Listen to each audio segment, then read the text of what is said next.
मैं इस समय आपके बीच इस वचन को लेकर आया हूँ और इस वचन को हम पढ़ते हैं। आत्मिक जीवन को कैसे बचाएं? हमें ये 3 काम करना है। पहला है कि प्रार्थना करना है। दूसरा, आपको रोज प्रार्थना करना है, जिसको कहते हैं डेली प्रार्थना। डेली प्रार्थना करना है। तीसरा, वचन पर रोज ध्यान देना है। और ये 3 काम एक इंसान को करना है, क्योंकि ये 3 काम में परमेश्वर क्या करेंगे? आपकी आत्मिक को बचा कर रखेंगे। ऐसा होगा कि जो कोई ऐसे प्रार्थना करता है, रोज प्रार्थना करता है, रोज वचन को देखता है, पढ़ता है, तो ऐसे में क्या होता है कि एक मनुष्य की जो बातें हैं वो ऐसी निकलता है जो आत्मा को निराश नहीं करता है। जैसे कभी ऐसा होता है कि जुबान से ऐसे वर्ड निकलते हैं जो मन को भी निराश करते हैं और आत्मा को भी निराश कर देते हैं। लेकिन सारी चीज़ों से एक इंसान बचे रहे, क्योंकि आज जो भी हो रहे हैं 99% लोग मुंह के अंगीकार से प्रॉब्लम घेर रहा है। उसकी जुबान कब क्या निकलती है ये पता नहीं, और ये सांप की एक विष की तरह काम करते हैं। और ऐसे में वो आत्मा में बलवंत नहीं हो पाते हैं और जादू टोने में उसको घेरता है। जैसे कि हम 2 दुनिया से बने, एक सांसारिक और एक आत्मिक। हम 2 दुनिया से बने, क्योंकि हम अगर पुराने समय में देखा जाए तो पुराने समय में क्या होता है कि किसी को जो भी चीज़ पसंद लगता था तो वो बल से ले लेता था, तलवार भाले से या फिर बहुत सारे सैनिकों से लड़ के वो चीज़ हासिल कर लेते थे। लेकिन इस समय में तलवार भाले बहुत कम यूज होते हैं। इस समय घर के बगल से या कहीं से भी एक इंसान के ऊपर जादू टोने होते हैं, और जादू टोने होने के कारण इंसान के ऊपर प्रॉब्लम आती है, क्योंकि आत्मा में बलवंत नहीं है। उनके साथ कोई डेली प्रार्थना नहीं होता है, वचन नहीं पढ़ता है, वचन पर कभी ध्यान नहीं होता है, कैसे प्रार्थना करनी है भी लोगों को पता नहीं है ना। जिसके कारण ये जादू टोने एक इंसान के ऊपर गिरता है और उसको बीमारियों में गिरा देता है। तो परमेश्वर कहता है हम आत्मा को बलवंत करना चाहते हैं एक इंसान का, क्योंकि वो शारीरिक रूप से तो बलवंत है। शारीरिक, क्योंकि एक शरीर को क्या कर सकते हैं? अगर हम 2 दुनिया से बने हैं, एक सांसारिक और एक आत्मिक। सांसारिक का है कि बहुत सारे धन दौलत है, रहने खाने के लिए सब कुछ है ना। तो इन्हीं सारे चीज़ों से है ना अपनी आत्मा को, ऐसा एक इंसान सोचता है कि मैं अपनी आत्मा को इन्हीं सारे चीज़ों से मजबूत करके रखूँगा, तो ऐसा कभी नहीं हो सकता।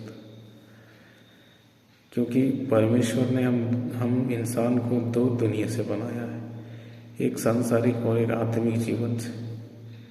आत्मिक जो दिखता नहीं है, आत्मी जो हमारे अंदर आत्मा जो है, वो आत्मा को भी भोजन चाहिए, लेकिन उसको भोजन आप देंगे क्यों, कैसे देंगे उनको? तो ऐसा होता है कि आजकल बहुत सारे शरीर को भोजन दे रहे हैं, उसको नहला रहे हैं, खिला रहे हैं, उनको भोजन दे रहे हैं, कपड़ा पहना रहे हैं, सुंदर देखने के लिए क्रीम पाउडर उनको देते हैं ताकि वो सुंदर दिखे, है ना। 20,000 या 30,000 या 50,000 वाले बेड पर सुलाते हैं इस शरीर को, है ना। कई लाख के घर में इस शरीर को रखते हैं, है ना। लेकिन एक और है आत्मा, जो आत्मा को कभी भोजन खिलाया ही नहीं। आत्मा भूखा है और इस भूखे से आत्मा आपके अंदर भूख से वो कैसे रह रहा है ना, ये कभी उस पर गौर ही नहीं किया। तो आत्मा को हम भोजन कैसे खिलाएंगे,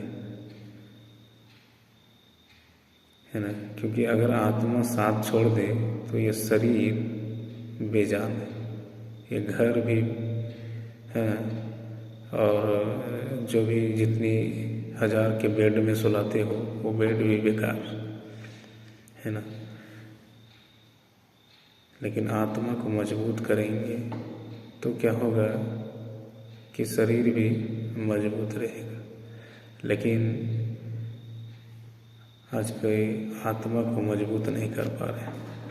तो आत्मा अपनी आत्मा को मजबूत कैसे करें?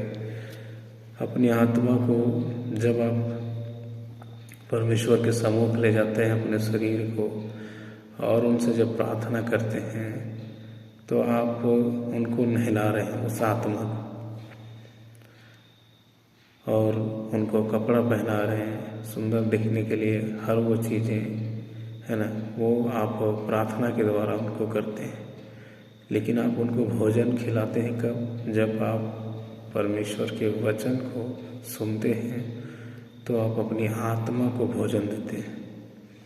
और क्या होता है इस तरह में, जब दोनों मजबूत हो जाते हैं तो क्या होता है कि संसार में जब चलते हैं, क्योंकि संसार में चलने के लिए ये दोनों मजबूत होना चाहिए। अगर एक इंसान सोचे कि नहीं मेरे पास बहुत सारे पैसे हैं, मैं अच्छे बड़े डॉक्टर के पास चला जाऊंगा, मैं बड़ी डॉक्टर के पास जाऊंगा, है ना, प्रॉब्लम सब समाप्त हो जाएगा, कुछ नहीं होगा, है ना, ऐसा सोचते हैं। लेकिन एक पल जो आया था जिसको कहते हैं कोरोना के समय, कोविड, उस समय ने लोगों को सिखा कर भी गया कि ऐसे जो लोग सोचते थे कि मेरे पास पैसा है, इतना पैसा है कि मैं ऑक्सीजन को खरीद लूँगा।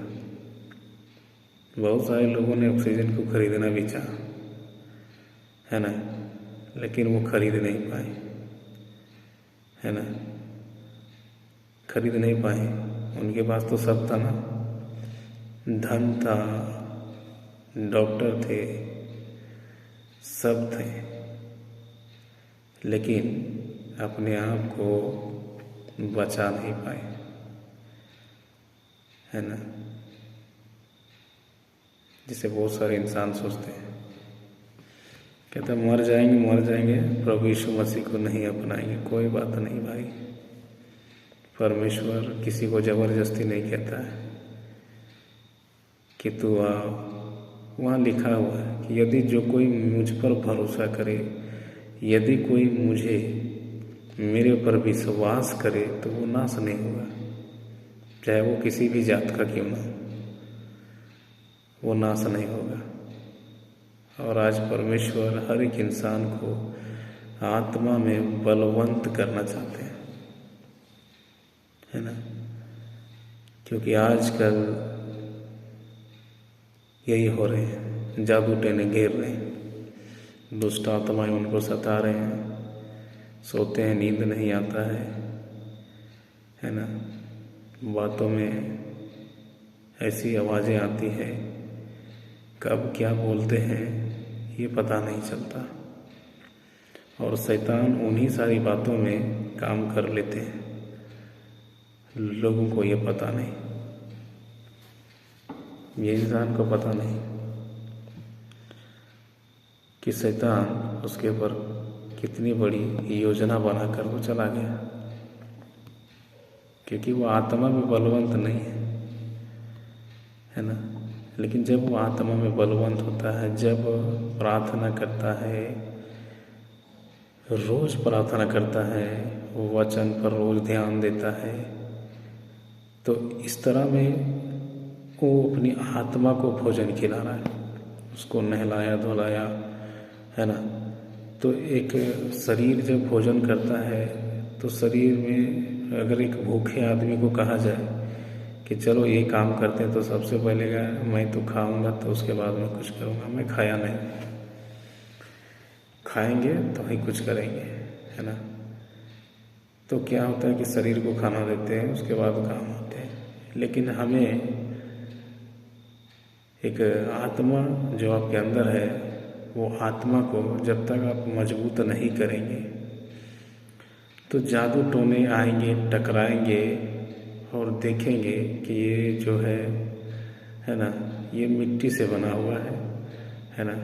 मतलब ये मिट्टी के दीवार है, इसको हम धक्का देंगे तो ये टूट भी जाएगा हाँ। और इस तरह में उनको बीमारी अंदर चल ही जाती है। लेकिन जब आप आत्मा में मजबूत रहेंगे तो क्या होगा कि जब कोई जादू टोना, कोई दुष्ट आत्माएं घेरने की कोशिश करेगा, जादू टोने भेजने की कोशिश करेगा, तो उस समय क्या होगा कि वो जादू टोने आएंगे, टकराएंगे और वो घूम जाएंगे। क्योंकि वो टकराएंगे, जैसे गेंद को हम जब दीवार में फेंकते तो रिटर्न आता है, उसी तरह वो रिटर्न चला जाता है। क्योंकि उस गेंद को अगर हम मिट्टी में, उस गीले मिट्टी में अगर फेंका जाए तो वो क्या गेंद रिटर्न आएगा? नहीं आएगा। लेकिन उसको एक पक्के दीवार में फेंका जाए तो वो रिटर्न आएगा, है ना। तो उसी तरह एक शरीर भी पूरी तरह परमेश्वर मजबूत कर देता है, और मजबूत होने के कारण ये जो भी बीमारी, दुष्ट आत्माएं सताने की कोशिश करता है कि इंसान को, वो क्या होता है कि वो आता तो है लेकिन वो दुष्ट आत्माएं उनके ऊपर कुछ भी नहीं कर पाता है, वो रिटर्न चला जाता है। परमेश्वर उनको सुरक्षित रखता है ना। और परमेश्वर उनको मजबूत इतना करता है कि वो जादू टोने, वो प्रॉब्लम कुछ भी उसको बिगाड़ नहीं सकता, क्योंकि वो परमेश्वर है जिसने धरती आसमान को बनाया, चांद तारे सब कुछ बनाया। हम इंसान के अंदर अपनी आत्मा रखा हुआ है। हम कोई मामूली इंसान हम सब नहीं है। एक मनुष्य एक मामूली इंसान नहीं है, वो धरती से बढ़कर है। अगर इस बारे में हम बताएं कि धरती से क्यों बढ़कर है, तो हम ऐसे ही पता लगा सकते हैं कि उसने धरती, आसमान, चांद, तारे सब कुछ बनाया परमेश्वर ने। लेकिन अपनी आत्मा उस खेत में, उस फील्ड में, टाण में क्यों रखा हुआ है? उस मैदान में क्यों नहीं रखा? वो हम इंसान के अंदर क्यों रखा? क्योंकि हम व्यस्त हैं। हमारे अंदर इतनी पावरफुल परमेश्वर ने अपनी आत्मा, अपनी कण को हमारे अंदर रखा है, हम इंसान के अंदर, है ना। तो परमेश्वर कहता है इस इंसान के अंदर, हर इंसान के अंदर जो आत्मा रखा है, इसको सिर्फ झोले में एक सामान की तरह भर कर ऐसे ढोकर मत चलो जैसे संसार चल रहे, है ना। एक थैले की तरह आत्मा को अपने शरीर के अंदर भर कर रखे हुए, और बस जहाँ जा रहा है वहाँ जा रहे हैं, थैला के अंदर सामान है, चल रहे हैं, ऐसे ही चल रहे हैं। लेकिन कभी आत्मा ने भी ऐसा चाहा है कि मुझे भी एक छोटे कण को बड़ी उस महान बड़े एक टुकड़े से, जो जहाँ से हमें टुकड़े हमारे अंदर कण जो छिपा है वो कण, वो चाहते हैं कि हम एक बड़े समुद्र से मिले। क्योंकि एक बूंद क्या होता है कि एक पानी की बूंद की आकार है ना, जब एक पानी की बूंद देखते हैं तो देखते हैं कि कुछ भी नहीं है, लेकिन उसी पानी की बूंद को अगर समुद्र में मिला दिया जाए तो देखोगे कितनी बड़ी परमेश्वर ने है ना समुद्र बनाया। तो ये ऐसा ही है हमारी आत्मा, जो हम इंसान के अंदर जो परमेश्वर ने अपनी आत्मा रखे हुए हैं, इस आत्मा को भी है ना वो चाहते हैं कि एक बड़ी आत्मा से हमारी मिलन हो, है ना, ताकि आत्मा को मजबूती मिले, है ना। तो ऐसे में क्या है कि परमेश्वर जब अपनी आत्मा से मेल करते हैं तो क्या होता है कि हमारे अंदर जो आत्मा है, हम इंसान के अंदर जो आत्मा है, वो आत्मा क्या होता है कि उनको एक लाइट आती है, एक बड़ी लाइट, है ना। और बड़ी लाइट के पास ये हमारी कण, जो हमारे अंदर आत्मा है, वो बना रहता है ना। ये 3 काम करने से, प्रार्थना करने से और रोज़ प्रार्थना करना, वचन पर रोज़ ध्यान रखना, ये 3 काम करने से आप परमेश्वर के सम्मुख हमेशा बना रहेंगे। प्रभु आपको कभी छोड़कर नहीं जाएंगे, परमेश्वर आपके साथ बना रहेंगे। परमेश्वर के स्वर्गदूत हम सबके साथ जो बने रहते हैं, वो हर एक इंसान के अंदर परमेश्वर चाहते हैं अपने दूतों को रखेंगे, है ना। और इस तरह में एक आत्मिक जीवन को इंसान बचाते हैं। क्योंकि आज ऐसा होता है कि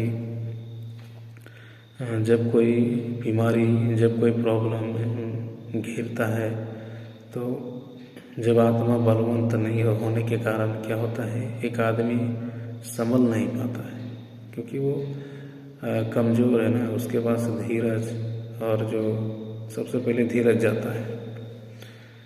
क्योंकि धीरज गया तो सारी दीवारें, जैसे एक चारों तरफ से दीवारें खड़ा होती तो एक छत ढल, है ना, छत बनता है।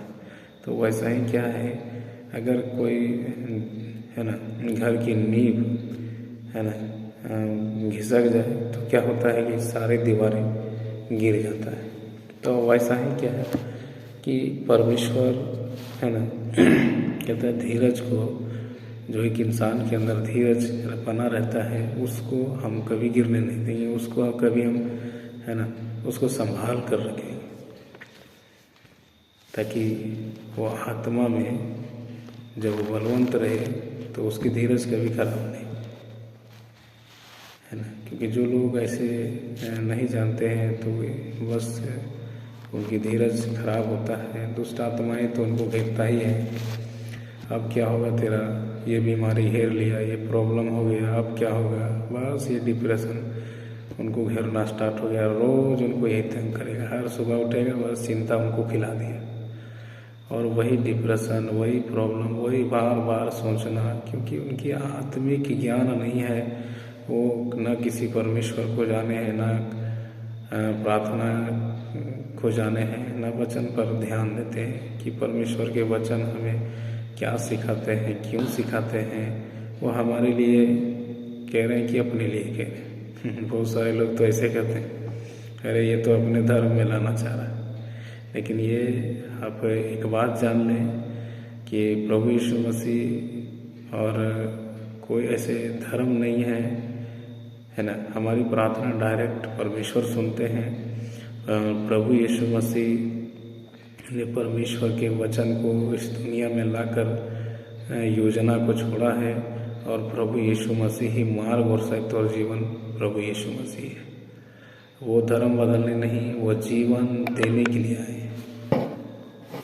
एक इंसान को जीवन देने के लिए आए हैं, ताकि जो भी परमेश्वर ने सीमा दिया है एक इंसान को, वो पूरी सीमा को ले पाए, वो परमेश्वर की पूरी सीमा को ले पाए, पूरी जो समय दिया है वो ले पाए। क्योंकि आजकल आप देख सकते हैं कि कई ऐसे बुढ़ापे लोग जीवित हैं। उससे पहले क्या होता है कि एक जवान, उनको प्रॉब्लम घेरा, दुष्ट आत्माएं उनको बीमारी डाला और वो चला गया। लेकिन ये लोग कहेंगे कि शायद इनको, है ना, इसको जाना ही था। लेकिन हमें बाइबल में पहले से लिख दिया कि मैंने तुझे ये आशीर्वाद दिया है कि फलो फूलो और भर जाओ। ये उत्पत्ति 1:28 में परमेश्वर ने आशीर्वाद वहाँ लिखा है कि फलो फूलो और भर जाओ। वहाँ पर ऐसे नहीं लिखा है कि डिप्रेशन में रहो, सारा दिन बीमारी घेरते रहे, दुष्ट आत्माएं सताते रहे और ऐसा ही जीवन दिला दिए हैं, है ना। तो ऐसा ही दिए, ऐसा नहीं लिखा है कि बीमारी प्रॉब्लम के लिए तुम बने हो, डिप्रेशन के लिए बने हो, ऐसा नहीं लिखा है। जब ऐसा नहीं लिखा है तो ये हम पर लागू क्यों होते हैं, है ना, मुंह के अंगीकार से।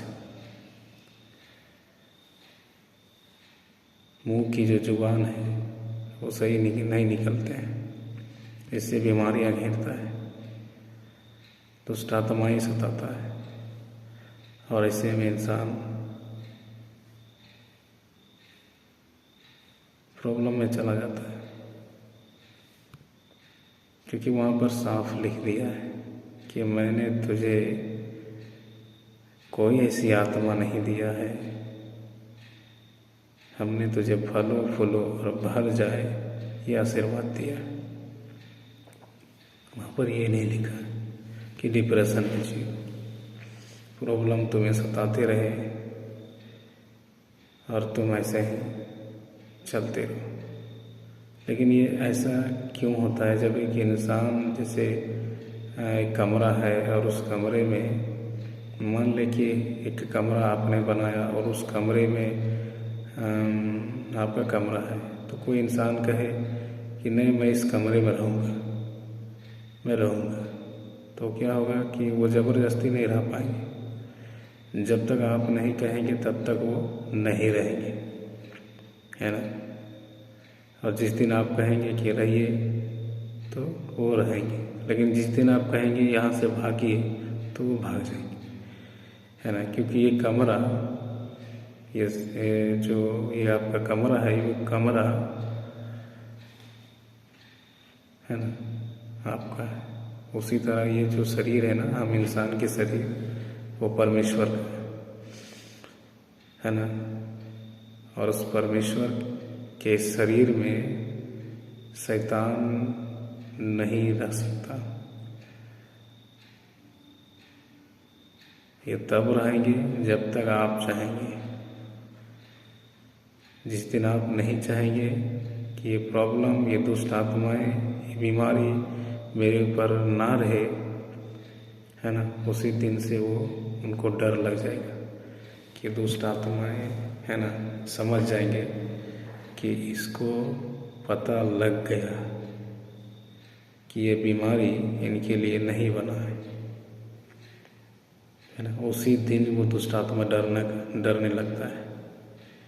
उसी दिन आपको क्या करेगा? डिप्रेशन करने की कोशिश करेगा। ये मत करो, प्रार्थना मत करो, डेली वचन नहीं पढ़ो, है ना, वचन पर ध्यान नहीं दो, है ना।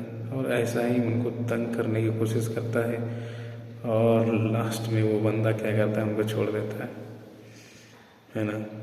लेकिन उस आदमी को यही पता लगता है कि मैं तो अंदर से सोच रहा हूँ, हम तो अंदर से सोच रहे हैं ये बातें, हमको यहाँ पर कोई नहीं है, हमें कौन देखता है ना। मेरे पास कोई है ही नहीं तो कौन हमें कहेगा? वो कहेगा हम अपने से सोच रहे हैं कि बाइबल प्रार्थना नहीं करना है, रोज़ प्रार्थना नहीं करना है, वचन नहीं पढ़ना है ना। ये आत्मा है जो दिखता नहीं है, क्योंकि आत्मा दिखता नहीं है। हम संसारिक दुनिया और आत्मिक दुनिया दो तरीके से बने हुए हैं।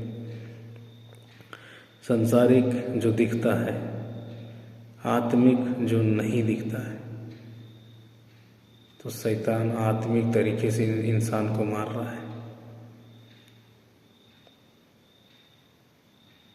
जादू टोना करेगा, है ना। बेशक आप कहीं पर हैं, दिल्ली, मुंबई, गुजरात, कहीं पर हो, किसी भी जगह हो, खा रहे हो, नहा रहे हो, गाड़ी में चल रहे हो या कहीं पर हो, शैतान आपको पूछ कर नहीं कहेगा मैं तेरे लिए ना तीर भेज रहा हूँ तो ताने रहा। ऐसे नहीं करेगा, अचानक वो भेजेगा। और अचानक जब भेजा जाता है तो एक इंसान के अंदर वचन का ज्ञान नहीं रहने के कारण, प्रभु यीशु मसीह को नहीं जानने के कारण, दुष्ट आत्माएं उनके ऊपर कामयाब हो जाते हैं और उनको क्या करते हैं, हॉस्पिटल तो कई तरह के ठोकरें खाना पड़ता है और उनको प्रॉब्लम में कई लोगों की प्राण तो रास्ते में चला जाता है और दुष्ट आत्माएं उनको मार डालता है। लेकिन प्रभु यीशु मसीह ये वचन में कहा है कि मेरी प्रजा, यानी कि मेरे लोग जो है उसको वचन का ज्ञान नहीं है, जिनके कारण वो नाश हो रहे हैं, वो नाश हो जा रहे हैं। अगर ये सारी बातें उनको पता हो, उस इंसान को, कि मुझे प्रार्थना करने से कोई शराब, कोई बीमारी, कोई डिप्रेशन नहीं घेरता है, परमेश्वर के वचन पढ़ने से हमें बचने की तरीका मिलता है, तो ऐसे में वो बच जाएगा, अपने आप को बचाएगा, अपने परिवार को भी बचाएगा, आने वाली पीढ़ियों की भी बचाएगा और इस तरह बचे रहेंगे, है ना। हमारी आत्मिक जो जीवन है उसको बचा कर रखने से कितनी फायदा परमेश्वर देता है ना। और ऐसा इंसान नहीं चाहते, क्या करते हैं, है ना, कहते हैं चलो आज हम प्रार्थना कराते हैं, है ना, मेरे बेटे के लिए प्रार्थना कर दे, मेरे ये कर दे। क्योंकि एक इंसान की जब धीरज खराब होता है ना, तो जिस हॉस्पिटल में जाना चाहता है ना, वो वहाँ भी नहीं जा पाता है ना, भटक जाते हैं, है ना। बहुत सारे कई लोग तो ऐसे गिड़गिड़ाने लगते हैं, है ना, मेरे बच्चे मेरे बच्चे, मेरे गिड़गिड़ाने लगते हैं। कहता है इन सारे विपत्तियों को जो तेरे ऊपर शैतान ने करने की कोशिश किया है, इससे पहले हम तुझे बचाना चाहते हैं, बच जाओ, है ना। कई बार कहते हैं कि बहुत सारे लोग कहते हैं कि देखो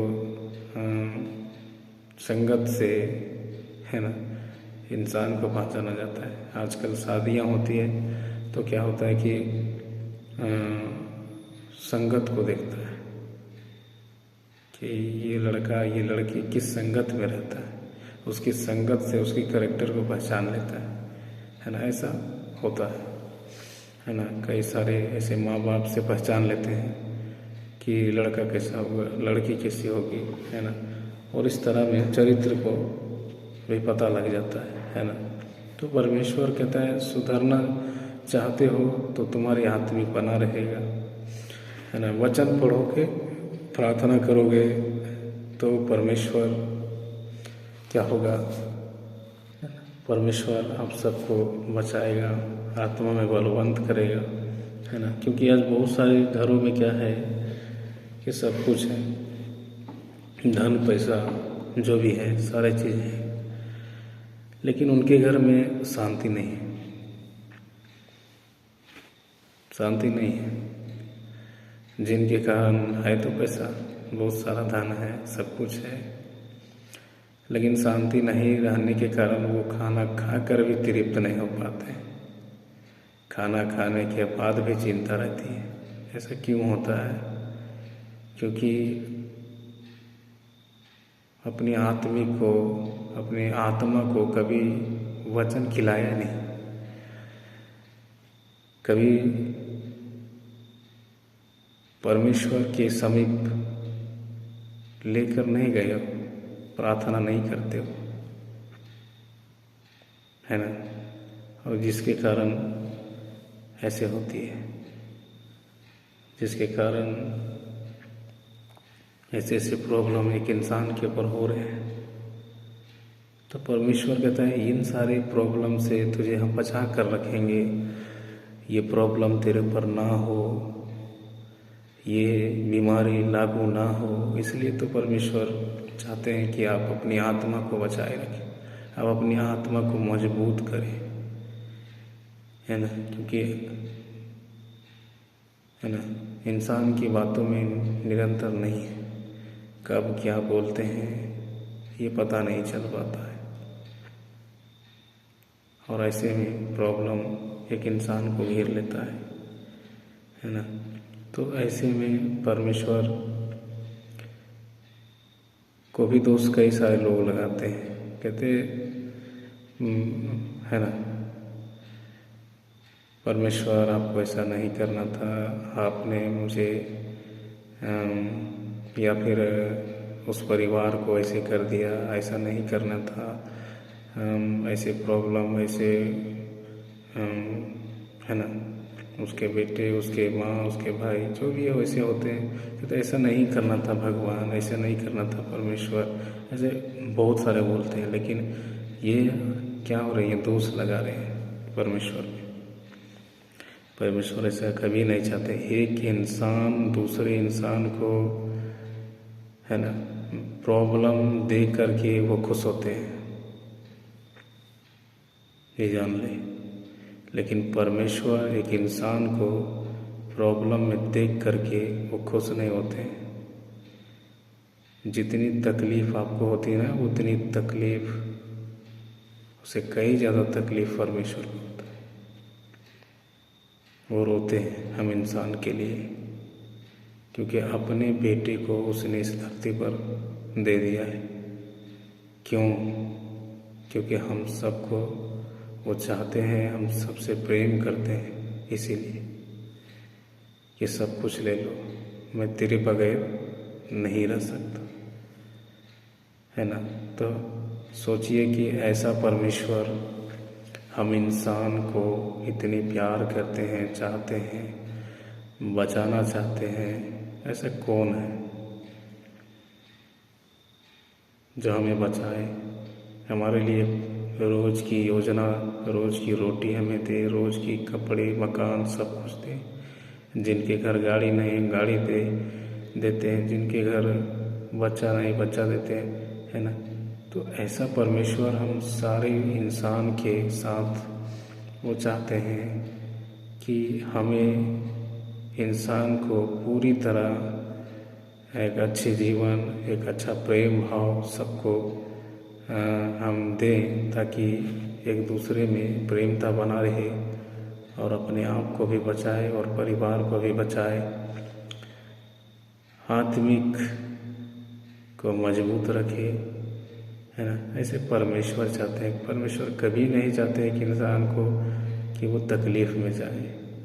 तकलीफ़ से पहले उनको अपनी वचन से, अपनी चंगाइयों से, किसी के द्वारा भी उनको बुलाते हैं, है ना। लेकिन लोग उसको इग्नोर करते हैं, लोग उनको, उनकी बुलाहट को समझ नहीं पाते हैं, है ना। तो ऐसा करना, है ना, बेवकूफ़ी है ना। केवल आप परख लें, परमेश्वर को जान लें, ऐसा थोड़ी ना कि उसने कहा यदि कोई मुझ पर विश्वास करे तो वो नाश नहीं होगा।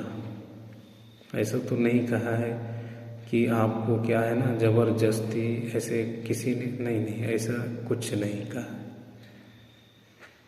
है ना। जो कोई मेरे पर विश्वास करे वो नाश नहीं होगा, है ना। ऐसा वहाँ पर नहीं लिखा है ना, कि जो कोई मेरे पास आ कर के, है ना, जब तक मुझे, है ना, बहुत ऐसे होते हैं, है ना, ज़बरदस्ती नहीं हम किसी को बोल सकते, है ना, क्योंकि यदि लिखा है वहाँ पर। परमेश्वर भी ज़बरदस्ती किसी को नहीं कहेंगे, उसने पहले से लिख दिया यदि। तो इसका अर्थ है कि यदि का मतलब है अगर आप चाहते हैं कि मेरे जीवन में खुशी हो, है ना, हम बचे रहें लंबे समय तक, यदि आप चाहते हैं बचे रहें तो आप मुझ पर विश्वास करें, नहीं तो है कुछ नहीं करेंगे विश्वास तो इससे कोई फर्क नहीं पड़ता है। किसका बिगड़े, परमेश्वर का या इंसान का, है ना। क्योंकि परमेश्वर हम सबको बचाना चाहते हैं, हम इंसान को बचाना चाहते हैं, तो इसीलिए तो कहते हैं यदि मुझ पर जो विश्वास करेंगे वो नाश नहीं होगा, है ना। तो इसीलिए परमेश्वर हम सबको ये सारी वर्ड हमें देते हैं ताकि परमेश्वर के साथ जो भी प्यार है हम इंसान के लिए, उस प्यार के साथ हम इंसान को, है ना, परमेश्वर चाहते हैं कि हम बचाएंगे और उनको एक लंबी जीवन, अनंत जीवन जिसको कहते हैं, वो जीवन दे पाएंगे। आज परमेश्वर के इस संदेश को जो अब तक मैं परमेश्वर के इस वचन को जो अब तक हम पहुंचा पाए, अब तक हम दे पाए हैं, तो ये परमेश्वर की इच्छा है। और परमेश्वर के इस इच्छे को, है ना, वो चाहते हैं वो इंसान के अंदर वो पूरी हो, है ना। क्योंकि इंसान अपनी बुद्धि के कारण नाश हो रहे हैं। परमेश्वर की बुद्धि और उनके कामों के अनुसार नहीं चलते हैं, वो अपनी बुद्धि लगाते हैं और अपनी बुद्धि से वो नाश हो रहे हैं। इसलिए परमेश्वर का वचन हमें यही सिखाते हैं कि आप प्रार्थना करें पिता से, ना कोई पड़ोसी से जाकर कहें मुझे ये प्रॉब्लम है, मुझे ये दिक्कत है, ये है ना। तो केवल आप प्रार्थना करेंगे, परमेश्वर को सारी बातें आप कहेंगे, परमेश्वर से बातचीत करेंगे, प्रार्थना करेंगे, है ना। उसके बाद आप क्या होगा, डेली प्रार्थना करेंगे तो परमेश्वर से आपका हो जाएगा मिलन, आपसे बातचीत होगा। परमेश्वर सारे दुष्ट आत्माओं से, प्रॉब्लम, डिप्रेशन से बचा कर रखेंगे। और वचन पर ध्यान रखने से क्या होगा कि आप जब भी कोई थोड़ी सी घबराहट तो कुछ भी ऐसी होने लगती है, धीरज खराब करने की कोशिश करने लगता है, तो क्या होता है उस समय आप वचन में मजबूत रहेंगे तो अपने आप को बचा लेंगे। और परमेश्वर यही चाहते हैं कि आत्मा में बलवंत रहें, अपनी आत्मिक जीवन को बचाए रखें और पूरे परिवार को बचाएं और परमेश्वर के साथ बने रहें और प्रभु की इस सुसमाचार को समझें। और परमेश्वर आप सबको आशीष दे और परमेश्वर के इस संदेश को लोगों तक पहुंचाएं, उनको जागरूक करें, उनको बताएं और इस तरह में और भी लोग बचे जाएं। क्योंकि आजकल हॉस्पिटलों में और लाइन लगी रहती है ना। किसी के पास धन पैसा नहीं है इलाज करने का तो भी वो वहाँ रहते हैं, लेकिन परमेश्वर कहते हैं कि हम आपके धन को भी बचाना चाहते हैं। परमेश्वर जो धन देते हैं, शैतान चाहते हैं कि इसको हम हॉस्पिटल में जाकर खर्च करवा दें। परमेश्वर कहता है इन सारे धन को हम बचा कर रखना चाहते हैं, तुम इस धन को खाओ और इनका जो भी करना चाहते हो वो कर सकते हो। और ऐसे भी परमेश्वर हम सब के धन और जो कुछ है वो बचा कर रखना चाहते हैं। परमेश्वर का धन्यवाद हो कि आज बहुत सारे इंसान को कोई भी ऐसी तकलीफ़ नहीं दिया है, क्योंकि आज हर एक इंसान ने आज के से सुबह के समय को देखा और उनको नई किरण और नई आशा उनको मिला। और हम परमेश्वर का धन्यवाद करते हैं कि ऐसी सुंदर घड़ी हर इंसान को मिलता रहे और आने वाले समय युगों तक हर एक इंसान को ऐसा प्यार मिलता रहे और उनकी उपस्थिति जो हम इंसान के ऊपर है वो सदैव बना रहे। परमेश्वर आप सबको आशीष दे। प्रभु आप सबको हर एक विपत्तियों से, डिप्रेशन से, प्रॉब्लम से बचा कर रखें और आप परमेश्वर के साथ बने रहें। प्रभु की इस बेस्ट बातें और बेस्ट चंगाई, बेस्ट आशीर्वाद लेने के लिए हर घड़ी आप तैयार रहें और परमेश्वर आपको ज़रूर आपको सामर्थ्य, आपको आशीष देंगे। धन्यवाद। परमेश्वर के इस वचन को मैं यहीं समाप्त करता हूँ और आप सब अपना इस समय को जो दिए हैं आपका भी हम धन्यवाद करते हैं कि ऐसे प्यार भरे शब्दों को अपने जीवन में लागू होने दिया, आपने सुना है परमेश्वर के वचन को। हमें विश्वास है, भरोसे हैं कि आप ऐसे वचन को सुनकर आप बहुत सारे विपत्तियों से बचे रहेंगे। Thank you. सबको आशीष दें। आमीन।